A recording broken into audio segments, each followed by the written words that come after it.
Ada sesuatu yang menarik ketika kita melihat kondisi pangan menjelang 2026. Bukan sekadar soal harga yang naik turun tanpa pola, tapi tentang bagaimana kebutuhan protein masyarakat terus meningkat, sementara banyak orang justru merasa penghasilannya semakin tidak stabil. Kita hidup di masa ketika biaya hidup berjalan lebih cepat daripada pertumbuhan gaji, dan itu membuat banyak orang mulai mencari sumber pemasukan baru yang lebih bisa dikendalikan sendiri. Saya yakin kamu juga merasakannya. Ketika harga daging, telur, dan ikan berubah hanya dalam hitungan minggu, kita sadar bahwa sektor pangan bukan hanya soal konsumsi, tapi juga peluang. Semakin banyak keluarga mulai berpikir bahwa mereka membutuhkan sumber protein yang lebih terjangkau dan mudah didapat. Dan di sisi lain ada banyak individu yang mulai melihat peternakan kecil sebagai salah satu jalan keluar, bukan sekadar bisnis, tapi cara untuk menjaga kestabilan hidup. Kondisinya cukup jelas, kebutuhan protein di Indonesia cukup besar dan cenderung meningkat setiap tahun. Kebiasaannya pun tidak berubah, orang tetap makan ayam, telur, dan ikan. Tetapi tekanan ekonomi membuat banyak orang mulai memilih produk yang lebih hemat, lebih segar, dan bisa dibeli dalam jumlah kecil. Ini membuka peluang bagi usaha peternakan mikro yang sifatnya lebih fleksibel dan bisa menyesuaikan pasokan dengan kebutuhan lingkungan sekitar. Kita juga perlu jujur bahwa kondisi finansial rumah tangga saat ini sedang dalam masa penyesuaian. Banyak keluarga mulai mengurangi pengeluaran tidak penting, tetapi tidak mungkin menghapus kebutuhan pangan utama. Di titik ini, ada ruang besar bagi siapapun yang bisa mengisi kebutuhan tersebut dengan cara efisien, dan peternakan mikro menawarkan ruang itu. Segmen ini bukan untuk menakut-nakuti, ini untuk mengajak kita melihat gambaran yang lebih jujur, bahwa sektor pangan selalu hidup, selalu berputar, dan selalu membutuhkan supply. Dan ketika ekonomi tidak terlalu ramah, justru sektor seperti inilah yang paling stabil. Sebelum kita lanjut, saya ingin tanya satu hal kecil. Oh ya, kamu nonton dari kota mana? Tulis di komentar, saya ingin tahu sejauh apa video ini sampai. Memasuki tahun 2026, sektor pangan menunjukkan pola yang semakin jelas. Permintaan protein hewani tidak menurun, bahkan cenderung meningkat. Ada beberapa faktor yang mendorongnya. Pertama, kesadaran masyarakat tentang kebutuhan nutrisi semakin tinggi. Banyak keluarga mulai memperbaiki pola makan, dan sumber protein seperti ayam, telur, serta ikan menjadi pilihan utama karena dianggap paling mudah diakses. Kedua, pertumbuhan penduduk dan urbanisasi menciptakan kebutuhan akan suplai protein yang konsisten dan terjangkau. Pada saat yang sama, pola konsumsi masyarakat di kawasan perkotaan berubah. Konsumen tidak hanya mencari produk yang murah, tetapi juga produk yang higienis, segar, dan mudah dibeli. Konsumen modern menyukai pasokan lokal karena jarak distribusi lebih pendek, risiko penyusutan lebih kecil, dan kualitas produk cenderung lebih terjaga. Ini menciptakan peluang besar bagi pelaku peternakan mikro, mereka yang mengelola skala kecil, namun fokus pada kualitas, efisiensi, dan kedekatan dengan pasar. Lanskap ekonomi pangan 2026 juga menunjukkan bahwa usaha agropangan yang berbasis rumah semakin diminati. Urban farming, urban fishery, dan usaha peternakan mini menjadi tren bukan hanya sebagai hobi, tetapi sebagai model bisnis yang realistis. Ada ruang yang tumbuh di antara kesadaran nutrisi dan kebutuhan finansial, dan peternakan adalah salah satunya. Dari berbagai pilihan usaha yang ada 3 jenis peternakan kecil yang paling potensial di tahun 2026 berdasarkan kestabilan pasar, modal rendah, dan kecepatan perputaran produksi. 1. Budidaya ayam kampung. Sistem kandang kecil intensif, ayam kampung memiliki keunggulan pada kestabilan harga yang relatif lebih kuat dibanding ayam broiler.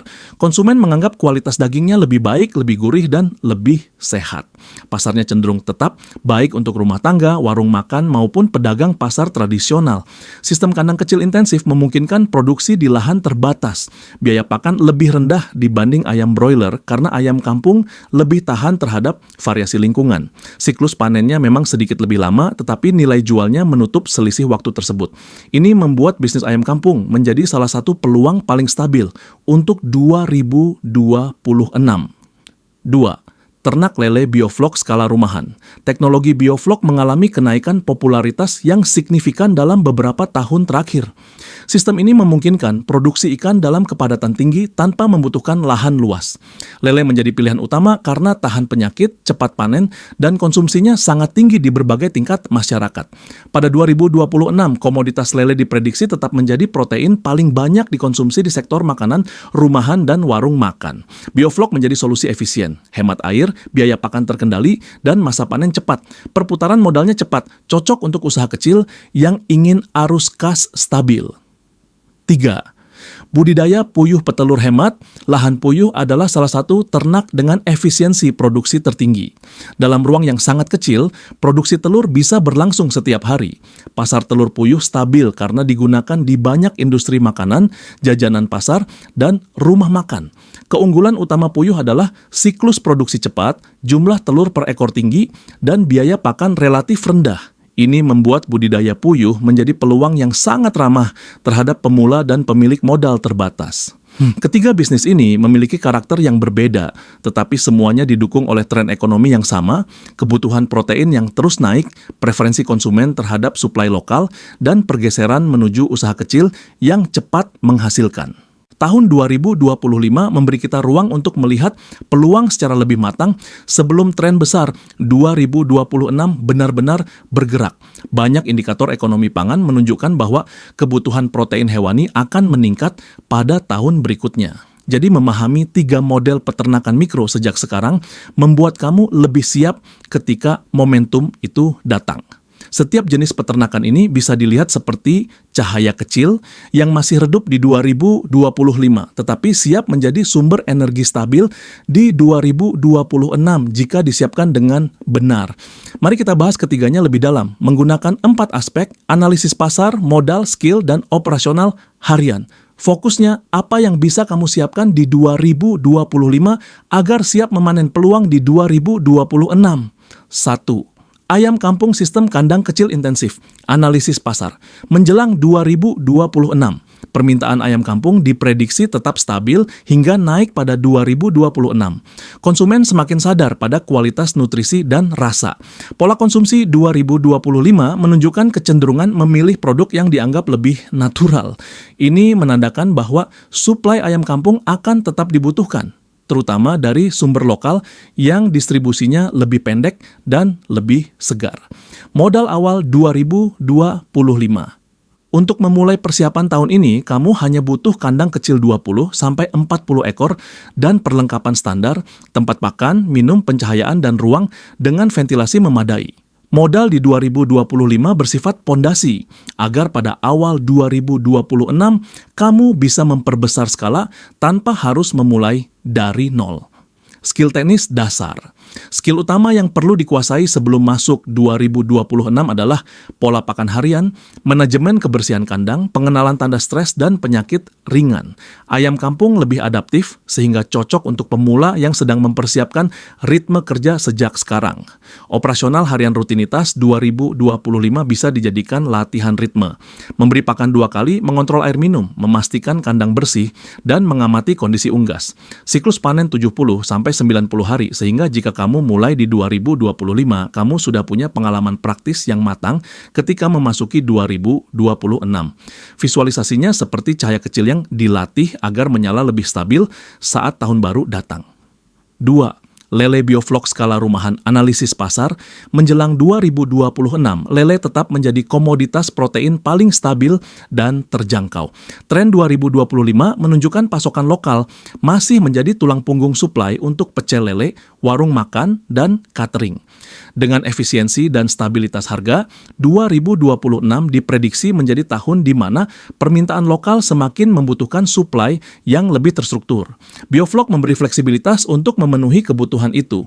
Modal awal 2025, satu kolam Biofloc diameter 2-3 meter sudah cukup sebagai tahap persiapan. Kamu hanya membutuhkan terpal kolam, aerator, pipa udara, dan pakan. Di 2025, tujuanmu bukan memperbesar skala, tetapi menguasai ritme penggunaan aerator, memahami kualitas air, dan memastikan sistemnya berjalan stabil. Skill teknis dasar Biofloc membutuhkan pemahaman tentang aerasi yang konsisten, perubahan warna air, pemberian pakan sesuai fase pertumbuhan. Skill ini sederhana tetapi menentukan kelancaran panen. Belajar sejak 2025 memberi kamu keunggulan operasional ketika pasar semakin padat di 2026. Operasional harian rutinitas harian. Memastikan aerator menyala, memberi pakan 2-3 kali, dan mengamati kualitas air.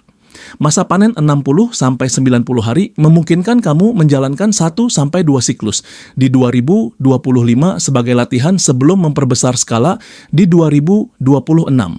Sistem bioflok bekerja seperti ekosistem kecil yang sedang dipelihara, menyiapkan diri menjadi sumber energi kuat tahun depan. 3. Budidaya puyuh petelur hemat, lahan analisis pasar. Menjelang 2026, tren konsumsi telur puyuh 2025 menunjukkan kestabilan tingkat tinggi. Industri makanan, camilan, dan warung makan menggunakan telur puyuh secara konsisten. Permintaan harian ini diprediksi tetap meningkat pada 2026 karena efisiensi bisnis kuliner semakin menjadi prioritas. Suplai lokal akan semakin dihargai. Modal awal 2025. Kamu bisa mulai dari rak kandang 50-100 ekor.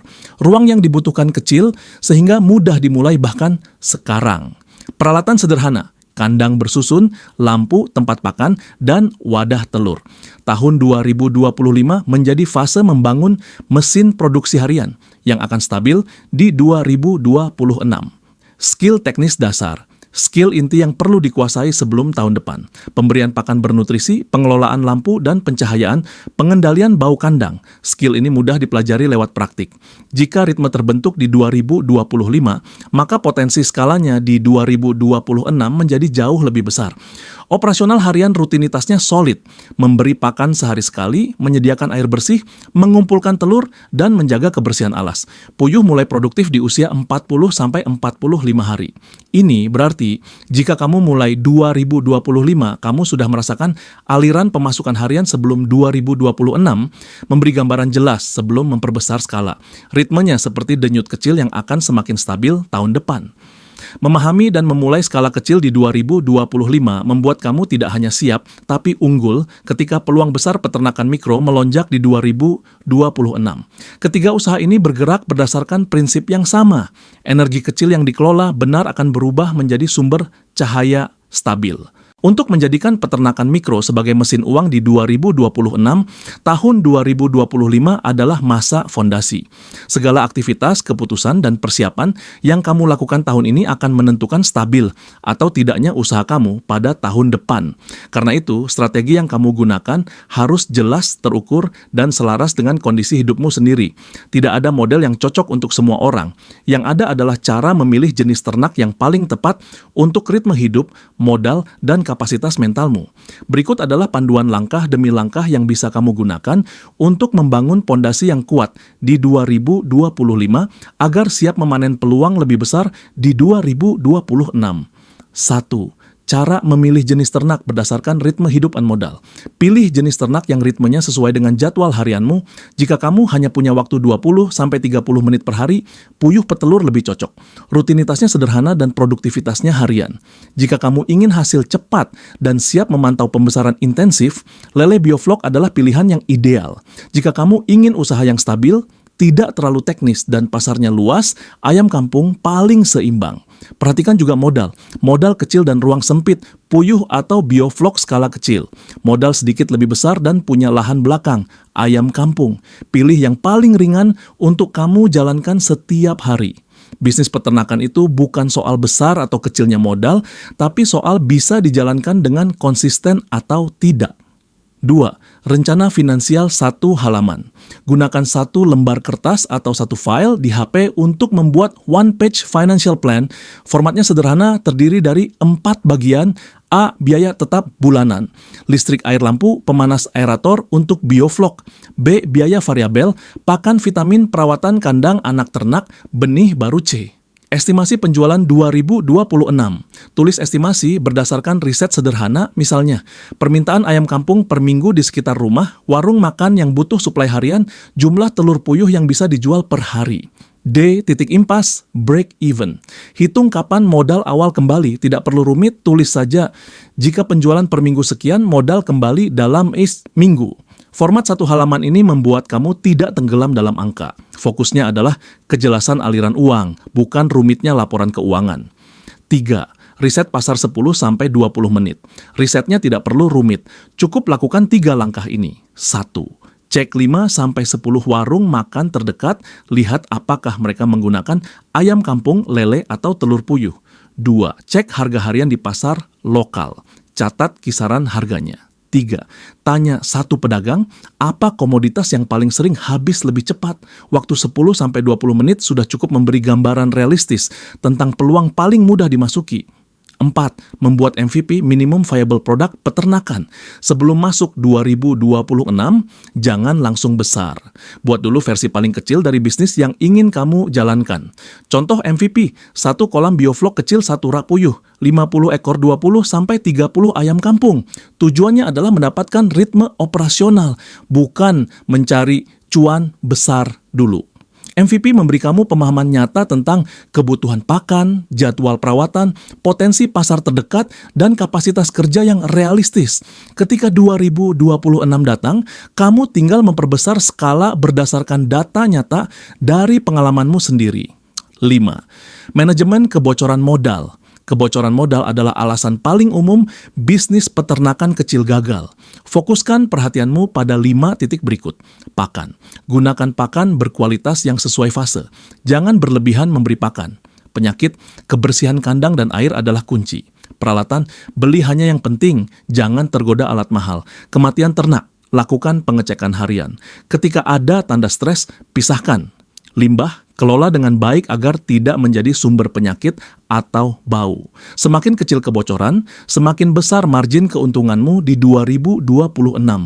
Checklist siap mulai, format checkbox.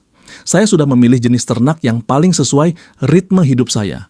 Saya sudah membuat rencana finansial 1 halaman. Saya sudah melakukan riset pasar 10-20 menit. Saya sudah menyiapkan MVP kecil untuk mulai uji coba.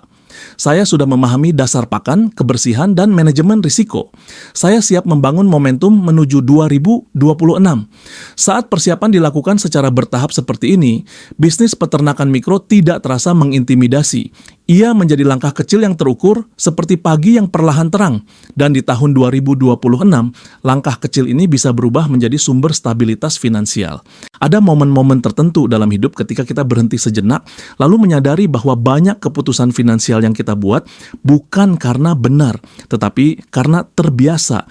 Tahun 2025 ini sebenarnya menjadi ruang yang tenang untuk melihat ulang arah hidup kita sebelum memasuki 2026, tahun yang mungkin membawa peluang besar, tetapi juga menuntut kesiapan mental dan pola kerja yang lebih sehat. Segmen ini bukan tentang data atau teknis. Ini tentang ruang batin, tentang kejujuran, tentang melihat diri sendiri tanpa tekanan, tanpa menghakimi. Coba tarik napas perlahan dan izinkan diri kamu menjawab beberapa pertanyaan secara jujur. Apa pola finansial lama yang masih kamu ulang? Apakah kamu masih menunda memulai sesuatu hanya karena takut salah langkah? Apakah kamu masih berharap kondisi berubah tanpa mengubah kebiasaanmu sendiri? Atau mungkin kamu sering memilih cara yang nyaman, padahal kamu tahu itu malah menjauhkan kamu dari stabilitas? Tidak ada jawaban yang salah, yang ada hanya ruang untuk koreksi lembut. Apa kebiasaan bisnis yang kamu tahu salah, tapi tetap kamu lakukan? Apakah kamu sering membiarkan waktu berlalu tanpa rencana? Apakah kamu tahu kamu bisa memulai kecil tapi menunggu sampai modal terasa cukup? Apakah kamu tahu kamu butuh keterampilan baru tapi selalu menundanya karena merasa belum siap? Kadang yang membuat perjalanan terhambat bukan kurangnya peluang, tetapi kurangnya keberanian untuk mengubah kebiasaan kecil.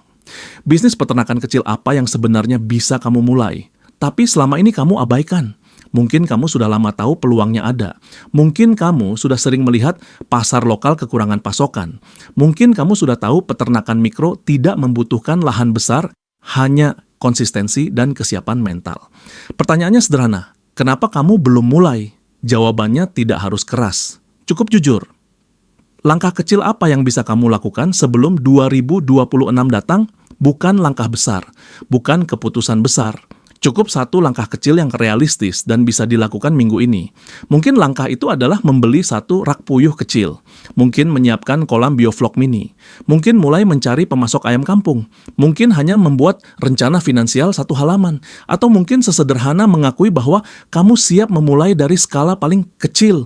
Setiap langkah kecil adalah sinyal ke diri sendiri bahwa kamu tidak lagi berjalan dengan kebiasaan lama. Kamu sedang bergerak, kamu sedang tumbuh. Tahun 2026 mungkin memberi peluang besar, tetapi tahun 2025 memberi ruang untuk menyiapkan mental, pola kerja, dan arah hidup. Ketika kamu memulai dari langkah kecil, kamu sedang menata fondasi yang akan menjadi kekuatan besar nanti. Jika kamu merasa segmen ini menyentuh sesuatu di dalam dirimu, simpan perasaan itu. Jadikan ia energi untuk memulai. Ketika kita melihat kembali seluruh perjalanan pemikiran dari segmen 1 hingga sekarang, ada satu pola yang terasa sangat jelas. Peluang di sektor peternakan mikro bukanlah sekadar tren sesaat. Ia tumbuh dari kebutuhan dasar manusia. Kebutuhan yang tidak akan berhenti di 2025, 2026, atau tahun-tahun berikutnya. Dan ketika dunia ekonomi bergerak tidak pasti, sektor pangan justru menjadi tempat yang paling stabil, paling nyata, dan paling bisa kita kendalikan sendiri. Kita sudah membahas gambaran besarnya, memahami dinamika permintaan protein, melihat peluang di 3 jenis peternakan mikro, menggali insight mendalam untuk masing-masing, mematangkan strategi langkah demi langkah, sampai akhirnya menyentuh ruang refleksi yang lebih personal. Semua ini membawa kita pada satu kesimpulan sederhana. Peluang besar di 2026 tidak ditentukan oleh apa yang terjadi tahun depan, tapi oleh apa yang kamu mulai hari ini. Peternakan skala kecil, ayam kampung, lele bioflok, atau puyuh petelur punya satu kesamaan mendasar. Semuanya bergerak dari energi kecil yang dikumpulkan setiap hari. Tidak ada yang instan, tidak ada yang tiba-tiba besar. Yang ada adalah ritme, konsistensi, dan keberanian memulai dari skala paling sederhana. Dan itulah kekuatan langkah kecil. Ia seperti cahaya lembut di pagi hari, tidak langsung terang tetapi perlahan-lahan menyingkap arah. Jika kamu sedang mencari bisnis yang stabil, fleksibel, dan mampu berkembang mengikuti kebutuhan masyarakat, peternakan mikro menawarkan pondasi yang kuat. Jika kamu sedang mencari sumber penghasilan tambahan yang tidak terlalu bergantung pada kondisi pasar global, inilah jalannya.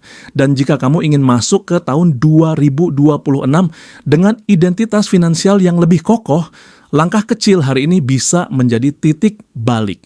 Sebelum video ini berakhir, saya ingin mengajak kamu melakukan satu hal kecil. Tulis di komentar, jenis peternakan apa yang paling mungkin aku mulai tahun ini?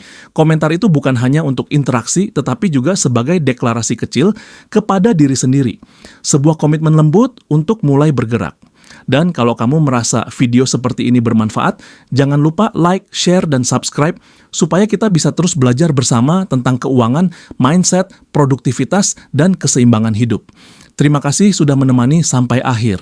Semoga tahun 2026 menjadi tahun di mana langkah kecilmu berubah menjadi sumber stabilitas yang kamu banggakan.